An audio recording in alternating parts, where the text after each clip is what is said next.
Welcome, friends, to another edition of Economic Update, a weekly program devoted to the economic dimensions of our lives, jobs, incomes, debts, our own, those of our children coming. I'm your host, Richard Wolff.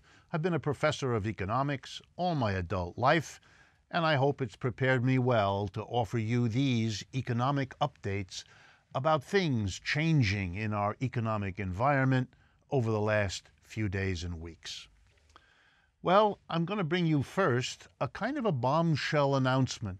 You might even say it's historic. It comes from the World Health Organization, which announced this week that for the first time in the history it keeps, the healthy life expectancy in China exceeded that of the United States. Let me explain. The measure healthy life expectancy is how long or how many years you can live independently, where you don't need to be taken care of by other people. It's a little different from life expectancy, literally from birth to death. And in that measure, China has now exceeded the United States. In 2016, for U.S. babies, it was 68.5 years, and for Chinese babies, 68.7. And the reasons are not far to look for. It has to do with inequality. That's right. It turns out that how long you can live a healthy life, even more than how long you can live, period, is shaped by how well you're doing economically, by the difference between rich and poor, comfortable and desperate. So let me read to you, rather than make up my own words, what the CBS News said in announcing these results. Quote, despite medical advances and improving quality of life for the economic elites, lower earners have basically not seen any improvements in longevity since the 1980s. Today, a 40-year-old man in the top 1% of U.S. earners can expect to live to 87, while the same man among the lowest 1% has an expected lifespan 15 years shorter.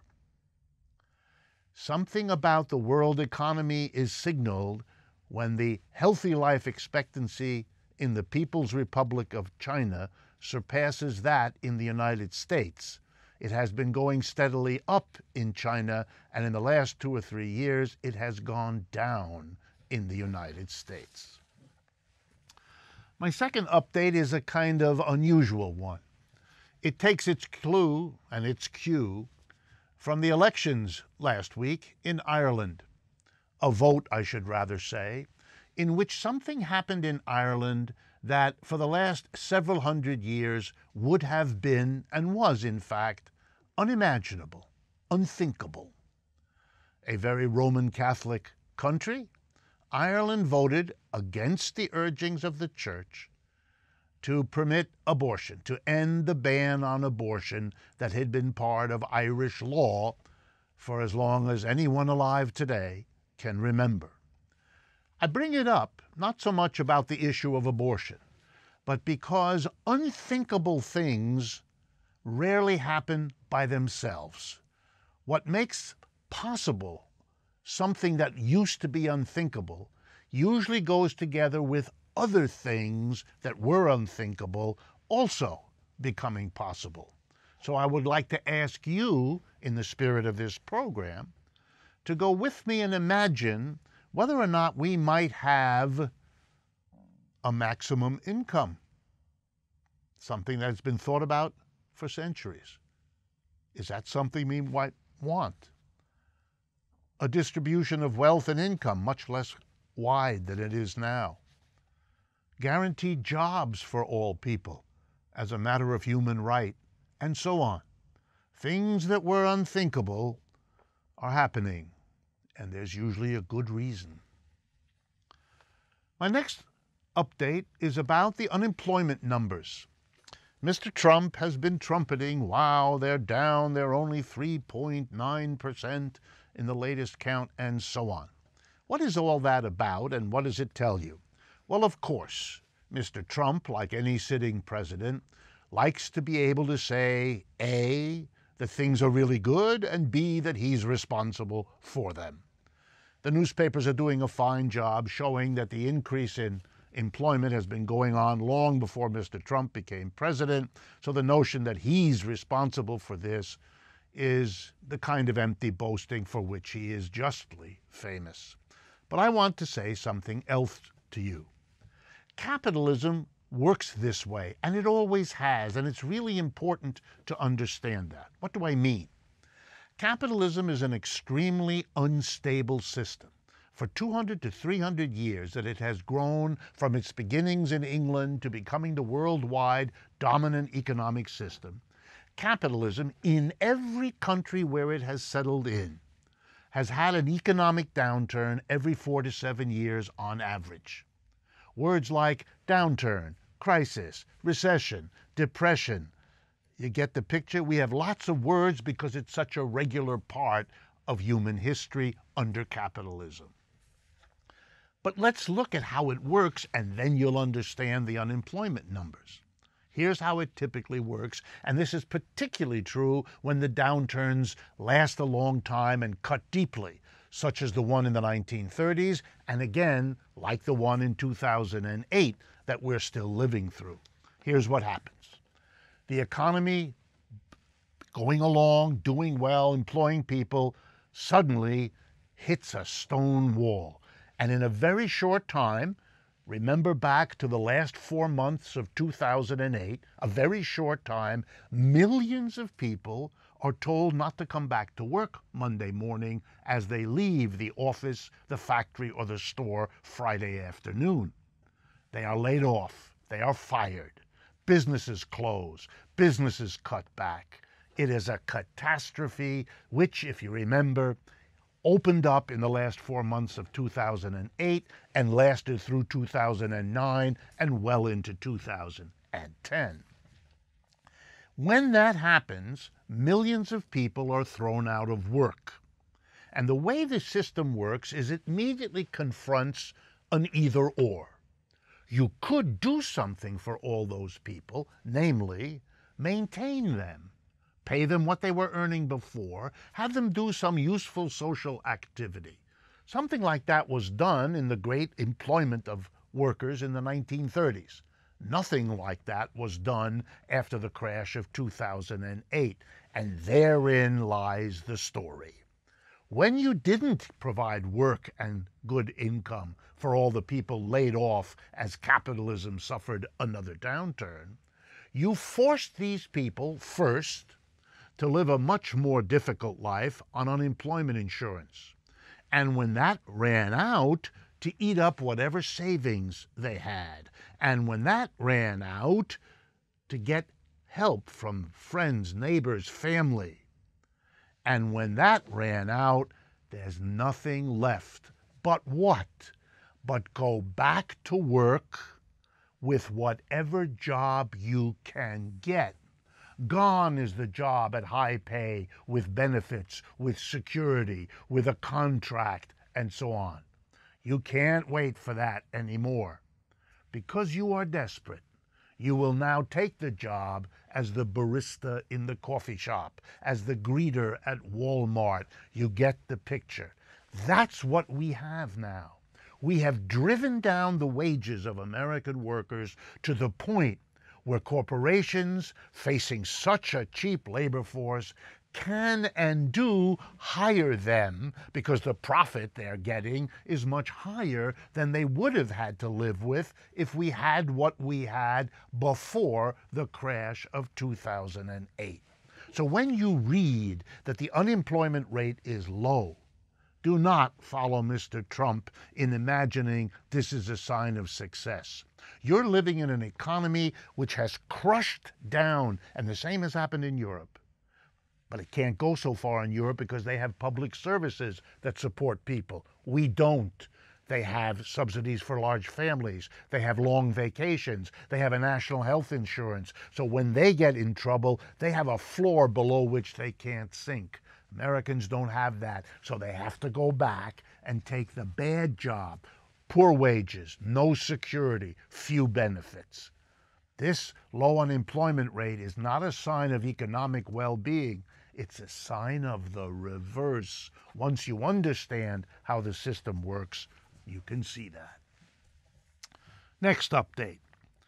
Amazon Corporation offers workers $1,000 and up to $5,000 as a quitting bonus. That's right. If you quit, they say, we'll give you a bonus. Why would you do that, is your question, as it was mine. And Amazon explains. Most of the workers don't do that.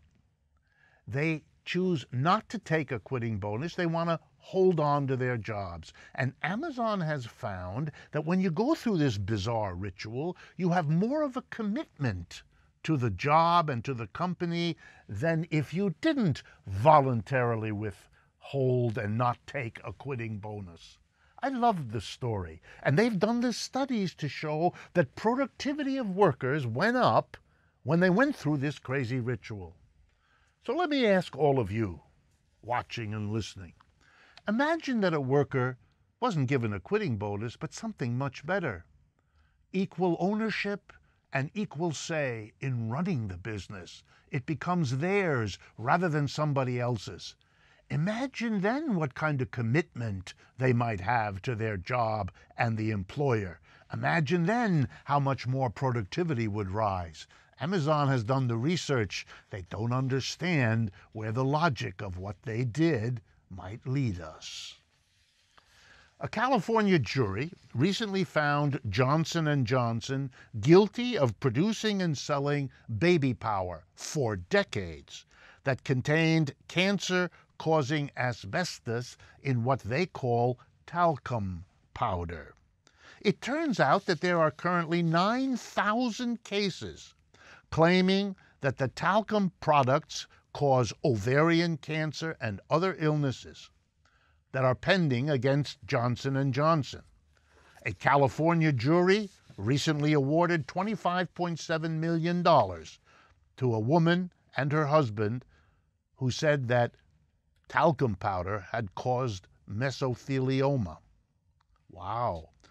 A New Jersey court in April forced the company to pay $117 million. The company is fighting. The company is appealing. The company says no. We live in a society that doesn't suspend production and use of a commodity as these months and years go by of legal wrangling. A rational society would immediately stop, then do the research to see whether it's safe to put it back in. Why in the world not? That's the profit and the pressure of the company. That's what happens when you privatize health care. Let me briefly interrupt to remind you of something, particularly those of you that are listeners. If you would like to see this program in a TV format, please go to Patreon, Patreon, patreon.com/economic update, where you can see it as a TV program. For those of you that watch and subscribe, or rather watch through YouTube, please remember to subscribe. It is a very important kind of support for what we are trying to do. And finally, let me invite you to make use at our websites, which I'll give you in a moment, of the store where we now provide you with all kinds of interesting things you might enjoy. Our websites again, rdwolff.com with 2 F's, and democracyatwork.info. Back to the updates. Well, the next one I want to talk to you about has to do with a chain, a supermarket chain across the American South called Publix, Publix. They have been giving large sums of money to a Republican politician named Adam Putnam. The total over the last 3 years, $670,000. It's a bit of change for a politician. He used to be Florida's agriculture commissioner. He's currently running for governor. And one of the major things he's known for and promotes is the National Rifle Association. Students from the Marjorie Steinem Douglas High School in Parkland, Florida, have been staging die-ins where they lie down in the parking lots of the public stores to protest the support of the NRA, which they feel has responsibility for what happens in these schools that suffer shootings. Publix has decided no more contributions to politicians.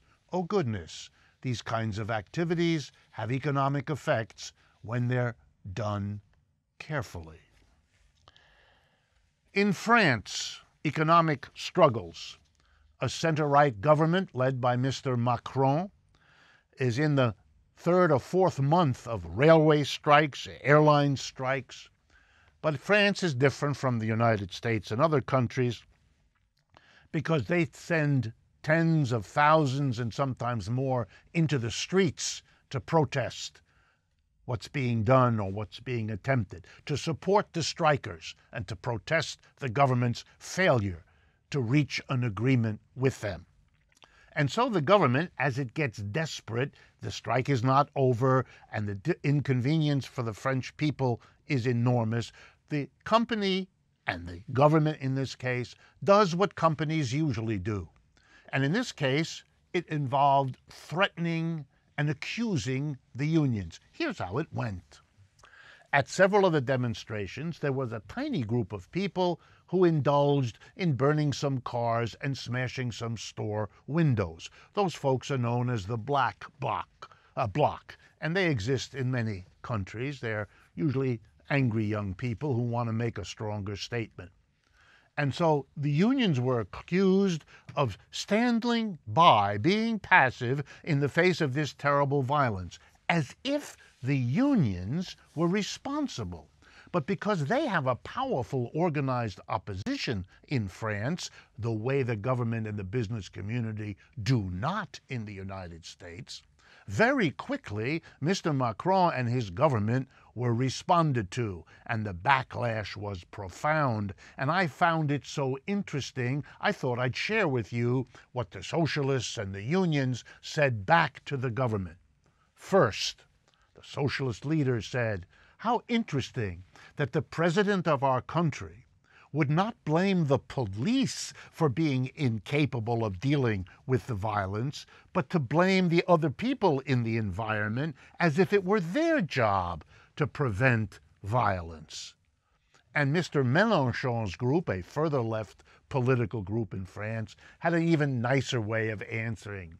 He said, blaming the unions for the violent activity of a small number of people is a little bit like saying that when there is some violence at a soccer match, which happens in Europe all the time, a handful of people get out of hand, drink too much, and so on, it's alike, said Mr. Mélenchon's group, it's like blaming all the other people who went to this sports event to enjoy the sports event for being inadequately active to control the handful that were out of control.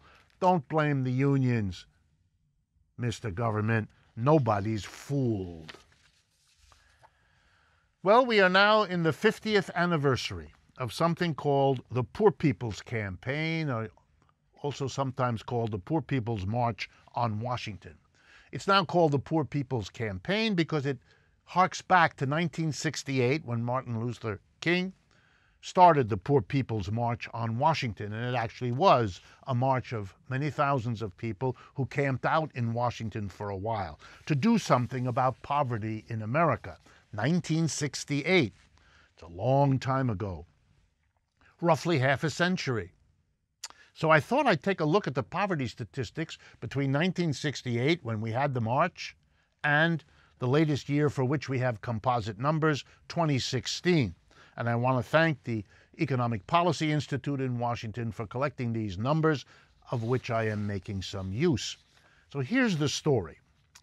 Poverty in 1968 for all Americans together was 12.8%.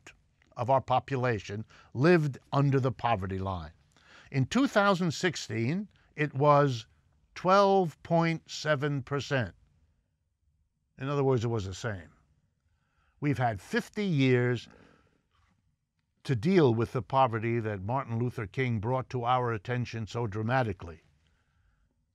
If you were giving a grade to our performance, the grade wouldn't be real well received, would it? Let's look at the numbers a little more carefully.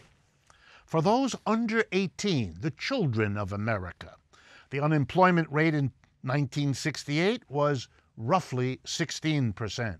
The unemployment rate today, 18%. It got worse for children. But here's one that might stun you even more. For the people 18 to 64, the unemployment rate was 9% in 1968, and it's 12% today, much higher. Well, then how was it stable for the population as a whole? Because poverty shrank for old people. People over 65 had all of the improvement. In fact, they had so much improvement that it offset the deterioration, the worsening of poverty for the vast majority of people who are 64 years of age and younger. Wow. We're not good at overcoming poverty, are we? So the last 50 years, which have boasted the growth of wealth beyond what anyone has seen, it really is true when you look at the statistics. The rich are getting richer, and the poor are not only not getting richer, they're getting poorer. Those are results of a capitalist economic system. They're not the fault of Mr. Trump or the Democrats or anybody else. The best you can say about them is that they're not very relevant to all of this.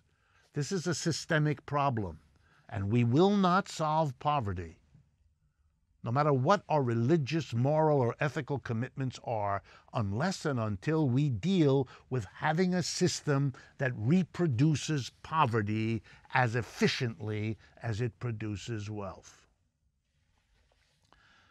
The next update has to do with our sister Canada to the north. Canadian businesses have begun a campaign threatening to close their factories, offices, and stores in Canada and move instead to the United States. And they explain why.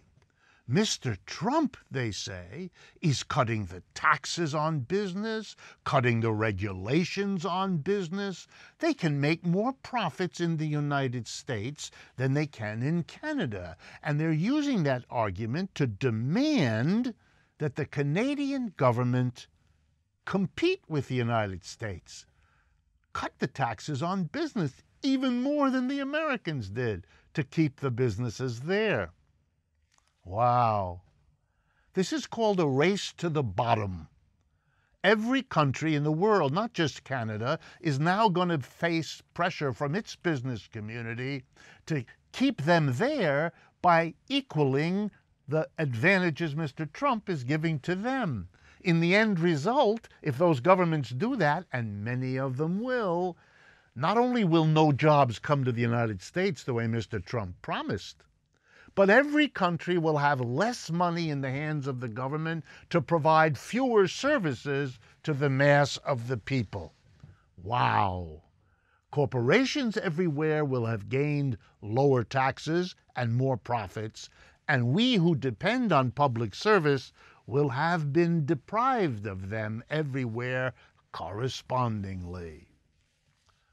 I want to conclude with one more update. This has to do with something happening in high fashion. The high fashion world was really shocked, even them, this last week, when there was a display of a remarkable set of clothing from the very old and well-established house of Balenciaga. Perhaps most amazing was a shirt. It was two shirts sewn together. One was a t-shirt and one was a collared drapey shirt. Yes, they were sewn together. So if you wanted, you could wear the t-shirt and the other shirt would be hanging off you. Or you could wear the other shirt and the t-shirt would be hanging off you. It was a fashion new thing.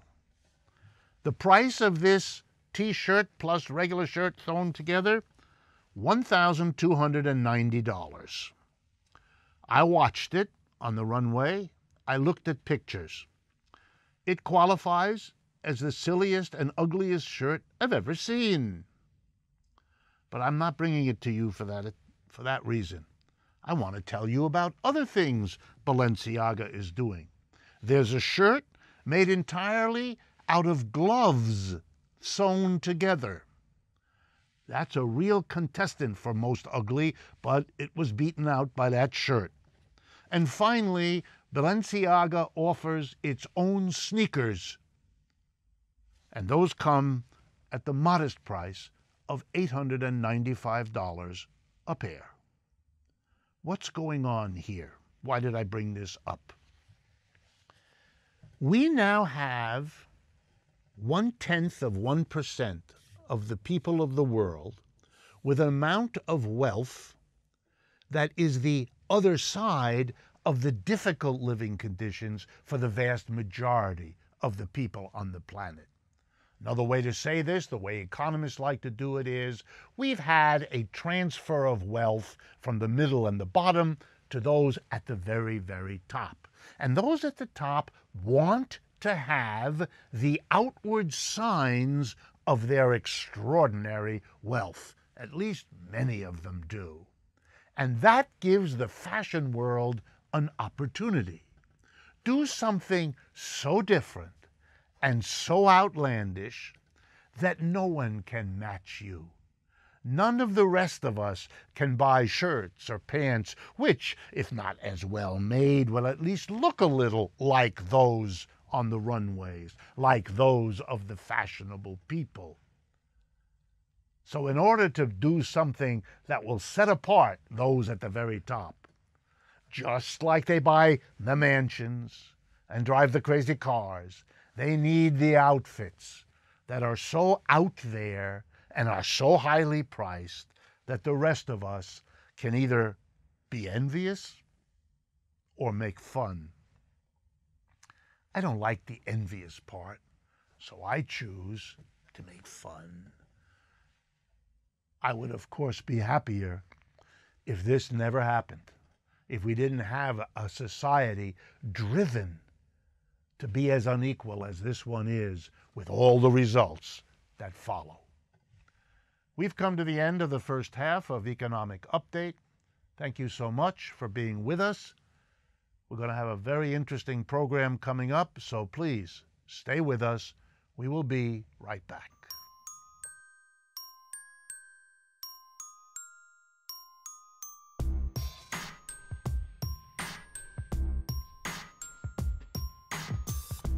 Welcome back, friends, to the second half of Economic Update. In this second half, as we're at the beginning of a month, we will once again be speaking with Dr. Harriet Fraad, a mental health counselor and hypnotherapist in private practice in New York City. Her work, like the therapy she provides, works at the intersection of Americans' personal, economic, and political lives. Recent articles that Dr. Fraad has written have appeared in Alternate, in a variety of books, and she appears regularly on this program, Economic Update, as well as other programs such as Redacted Tonight with Lee Camp. You can find her work at her website, Harriet with 2 R's, Fraad, F-R-A-A-D, Harriet Fraad, all one word, .com. So please join me in welcoming Harriet Fraad to Economic Update. Thanks very much, as usual, for doing this. Glad to be here. So bring us up to date on what the Me Too movement has been and what other movements it's beginning to inspire. Well, the Me Too movement came on the scene when women in Hollywood were fed up with being sexually abused by people like Harvey Weinstein, when people who wanted to make it in television were sexually abused by Bill Cosby, and people began to realize this is a systemic problem. And Me Too voices happened all over the place. However, Me Too involved either having a class action suit or being able to afford a lawyer. The Supreme Court just struck down our ability to have class action suits, which enabled people who don't have money for expensive lawyers to actually legally get their rights against sexual harassment and rape. However, Susan Sarandon and the Women's Law Center have raised $22 million and started a group called Time's Up that allows working class women to sue. Women like the 20,000 strong Campesina movement of produce pickers in the United States who can sue the supervisors who sexually harass them because they're in charge of assigning work. So if they want a decent job or a job at all, they feel pressured by the hierarchy of farm labor to sexually accede to the demands of supervisors. It means people like the first person to use the Time's Up fund, Ms. Petra, at Walmart to sue her supervisor because Walmart did nothing about her complaints. And he allegedly kept harassing her until she left. Now she can afford a lawyer because Time's Up has a legal fund, and the law is hardly class-free. It's open to those who can afford a decent lawyer. So you either have to have your own resources, your own economic resources to push back against sexual harassment and so on, or you need the help of groups like Susan Sarandon's. So and the Women's Law Center. And the Women's Law Center. But it still then means that or correct me if I'm wrong, that for an enormous number of women across all the different industries, it's difficult, to say the least. If you don't have your own wealth, and if you can't, I mean, how many could go to the Women's Law Center? They have limited money. I'm sure they've raised money, but nonetheless, for many, many women, this must be a situation they can't really fight. That's right, they can't. So what do they do? Well, they publicize it. They demonstrate. No, I mean, they speak out in the media together, because class action suits were struck down by the Supreme Court, which was another way where there was systemic abuse for women to speak out. But I meant even before that. I think what probably happened, I think from the stories that I've read, is that women facing this situation would either change jobs, and if that wasn't sufficient, change industries. I mean, some of the most celebrated actresses, if I read the stories correctly, basically gave up on their acting careers and did something else in their lives. Although, given what we've learned, one could get the impression that there's nowhere really you can go in our society without this phenomenon. I mean, it doesn't seem to be limited to actresses and others. With each passing day, there is more and more. The very Me Too movement seems to be bringing out evidence that it's everywhere. Could you speak to that? It's everywhere, and it's also not only about women. It's not anything that's an inherent in the male sex drive.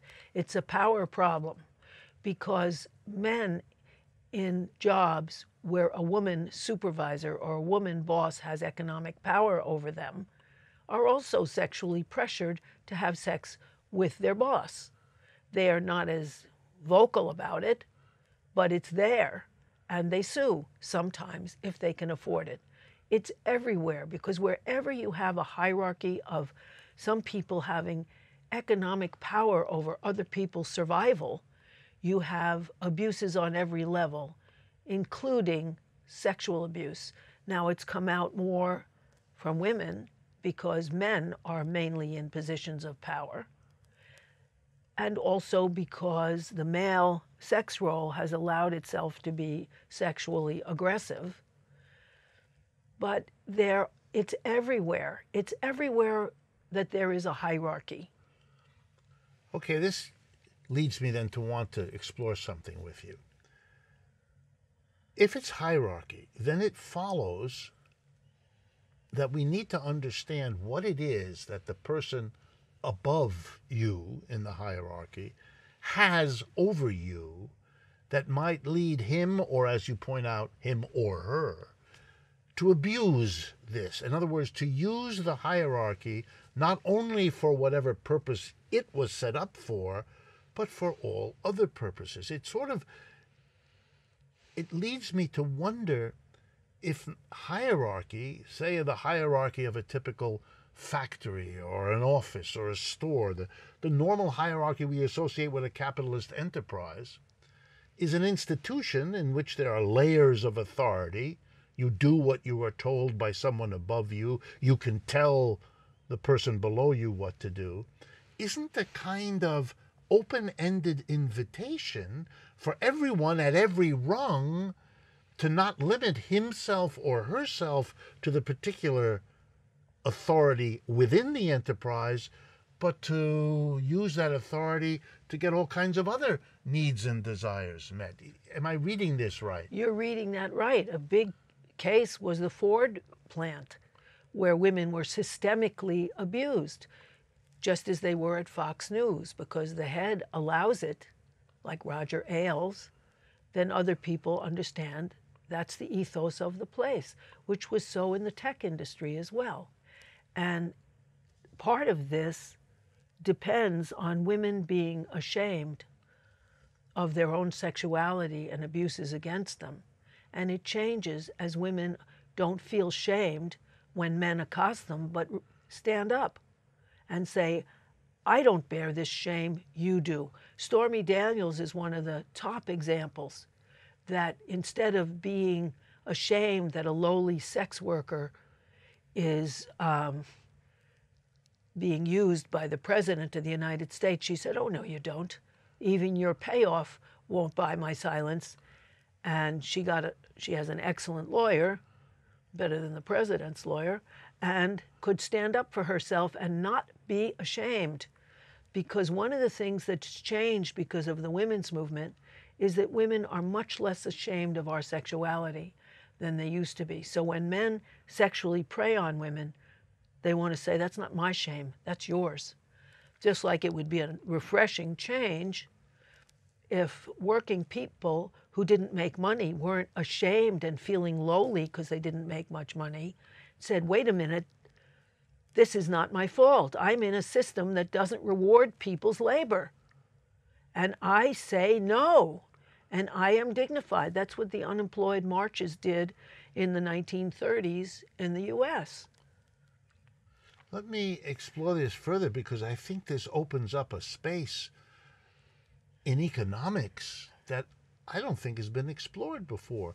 That one of the costs of a hierarchical organization of production, the typical capitalist corporation with the board of directors at the top, and then the top managers who hire the middle managers, who hire the supervisors, who hire the mass of this sort of ranked grading.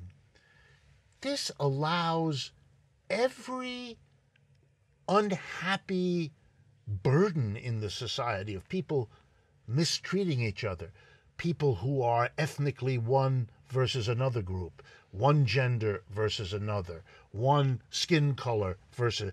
It allows prejudices and injustices a place to flourish, because you have allowed, particularly in the workplace, you have allowed an authority which has, in a way, an extraordinarily powerful weapon.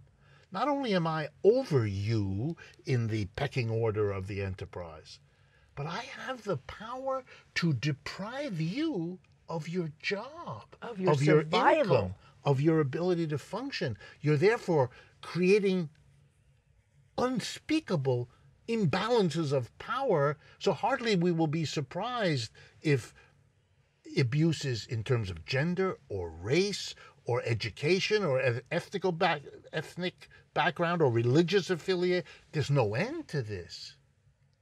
And in a way, this movement is challenging something that's much broader than itself. Much broader. When I visited Mondragon some years ago, I remember asking about that. What do you do with a worker who's inappropriate? How do you handle that? You mean Mondragon, the cooperative? Mondragon Cooperative City, in a big factory that I was in that made heavy appliances. And they said, well, this is a co-op culture. So the first thing we do is we have the person meet with the workers around him or her and confront the problem. He said that almost always works. Say, look, we can't stand what you're doing. This has to change for you to be a part of this group. If that still doesn't work, then in the case of alcoholism, they send them to a rehab, or in case of other things, they send them away with their insurance to a rehab, and it has never failed. But there, everyone is equal. No one is deprived of a job. And the issue of your job isn't really, you can't have that taken from you, if I understand. No, you can't. Except for the most extreme things that have to be resolved by the group as a whole. A group, not an individual who holds Who's above you. Control over your survival on a job. Because in a co-op, everyone has an equal voice. And if some people are elected to higher positions, they can also be taken from those positions at any time. And by a recall vote. By a recall vote. It's a democratic thing. No one has the authority over someone else's job. That's very, very, very important. Because, you know, you can have a culture like you had at Fox News where the women had to wear skirts. They had to sit at glass transparent desks so everyone could see their legs. And they had to have sex with Roger Ailes to be in top positions.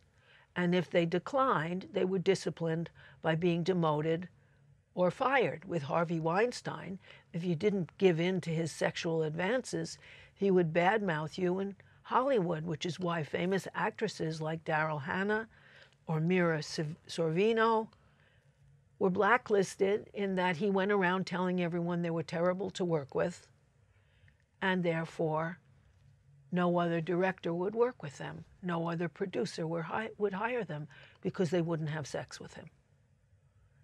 It's interesting to me to wonder if you had a cooperative workplace in which all the different functions, which I think happens at Mondragon too, the different functions are not only occupied by people who have equal voice, one person, one vote, but that there's also a lot of rotation, a lot of movement of people. So if you're in one position, you have no really interest in coming down hard on someone in another one, because those roles are going to be reversed, and you know, it kind of structures the golden rule.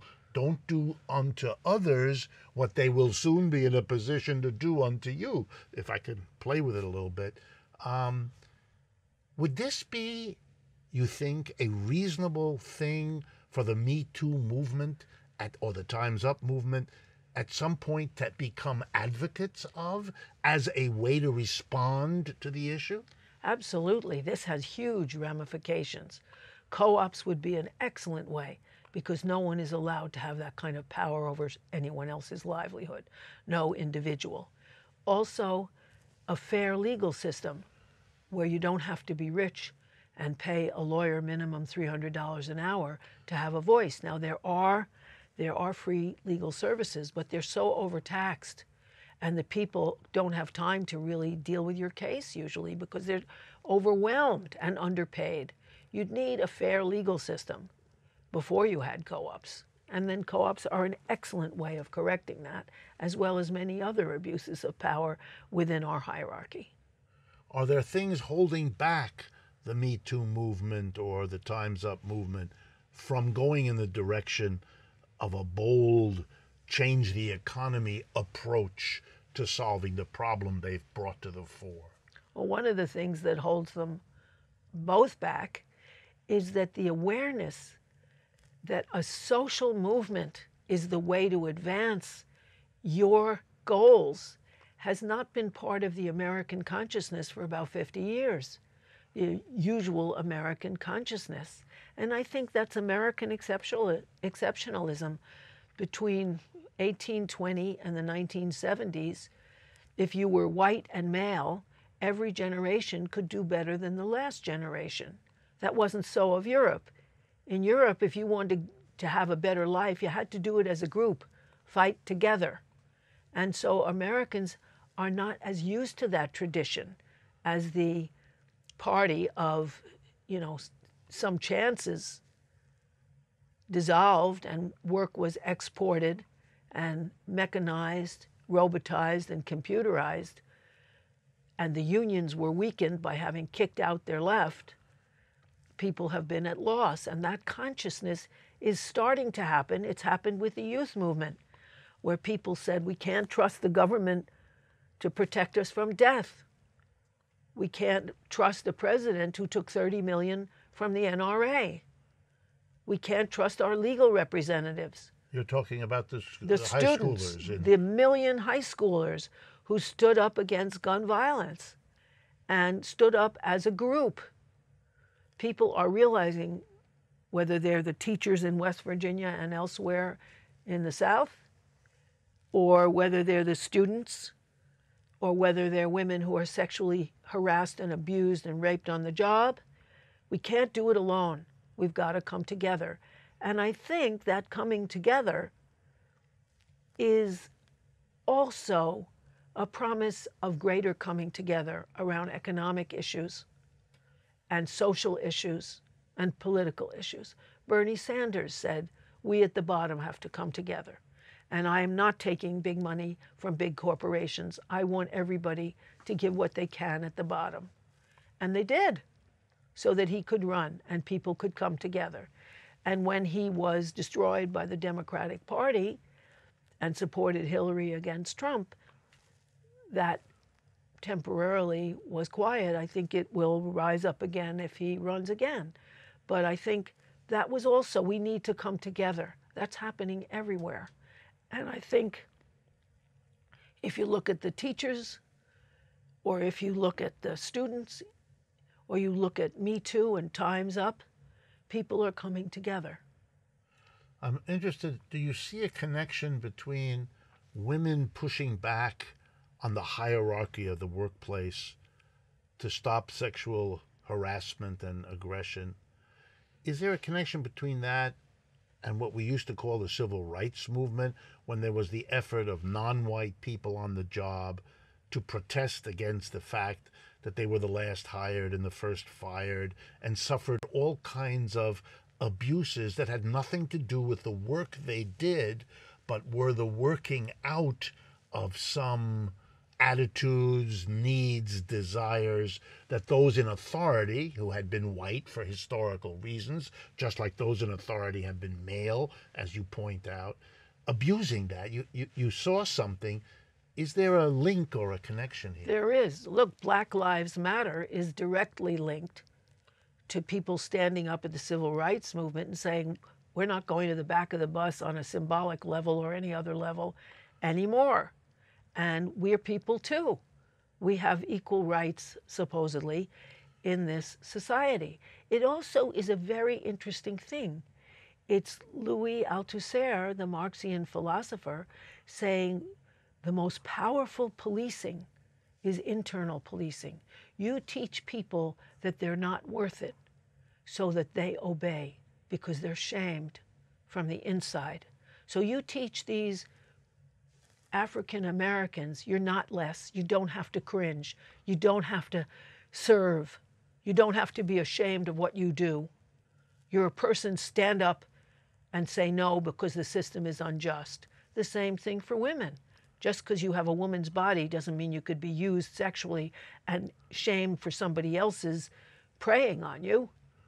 You have to, change that shame into I accuse you because you crossed the line. I'm not shamed. The shame is yours. Let me provoke you on this point. There is a fairly loud chorus saying that in response to what the Me Too movement and the Time's Up movement have brought to the consciousness of American society, the response is to appeal to males to change their behavior, to look at women in a different way, to enter the universe of gender relationships in a different way. How do you square that with your greater focus on changing the structure in which men and women are hierarchically layered in the workplace, in the capitalist workplace? What's the... Well, of course, the first thing is to frighten men and say, you do this, you're going to pay for it. You're the example, Mr. Weinstein and Bill Cosby and all the others. You're not going to get away with this anymore.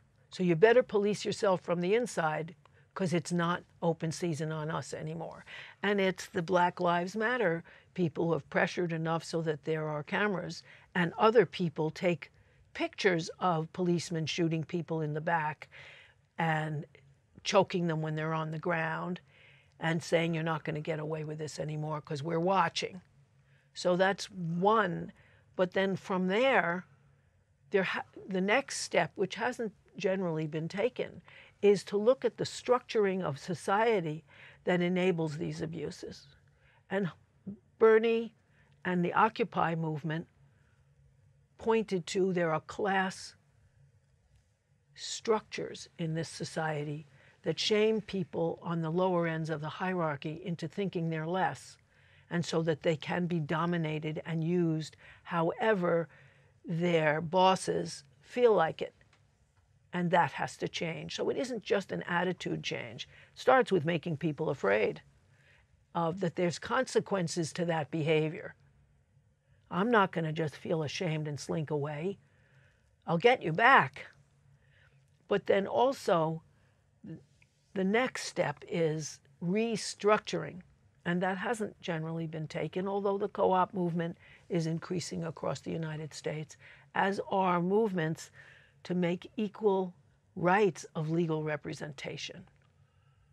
The interesting thing that keeps sticking in my mind in this conversation has to do with the fact that you are saying, yes, you appeal to men to behave differently, to think differently, and I want to remind everybody, as you pointed out at the beginning of this discussion, that women in positions of authority also sometimes abuse it in the same logic of the situation. But you are making the argument, which I think is very important, that it isn't enough to appeal to people to be other than they've become. You also have to create the institutions that work in that direction. And just like the institution of the law, especially if it doesn't preclude class actions, can help change behavior, it's even more urgent, I think, to change the structure of the economic life. We all spend 5 days a week either in the office, the store, or the factory, wherever we work. And if that were not hierarchically organized in such a way that, as we said, invites people to abuse a situation they shouldn't be in the first place, if we take that situation away, we make the workplace democratic and egalitarian, we're going to undo, while we mitigate, the kind of behavior that you're talking about. That's right. We won't build it into the structure of our society. People say that after a strike, workers really often never catch up with what they lost, but they've gained dignity. They are in charge, and they can make a statement together, and they couldn't do it if they weren't together. Well, that's an exception for which workers often pay severely. You want to build that in so that people regard one another as people rather than as chinks in a profit system, and not as lowly workers without rights, whether they're sex workers or factory workers or anything else, but as people together in this world, trying to make a living, trying to make a better world. And co-ops are the best economic organization and the most democratic to stop this. But these movements are just beginning. It's a further step to say no. To some extent, Emma Gonzalez did that when she said, I don't want your thoughts and tears, Mr. President. You took $30 million from the NRA. I don't want that. I want change. And then the next thing would be, what would be change that would prevent murder? As often, I have to say I wish we had more time, but I think this has been a very important discussion, both about the Me Too and Time's Up movements, but in terms of their enormous potential and all that they say to the rest of the society. Thank you very much for being with us, as Thank you you. are at the beginning of each month. Thank you all for watching Economic Update and listening to us. I want to thank all of you for being partners, taking what you get on this program and sharing it with your friends, your neighbors, your co-workers. Truthout.org, that remarkable independent source of news and analysis, has been that kind of partner with us for a long time, and we're looking for more partners, and you can and should be one of them. Thanks again, and I look forward to speaking with you again next week.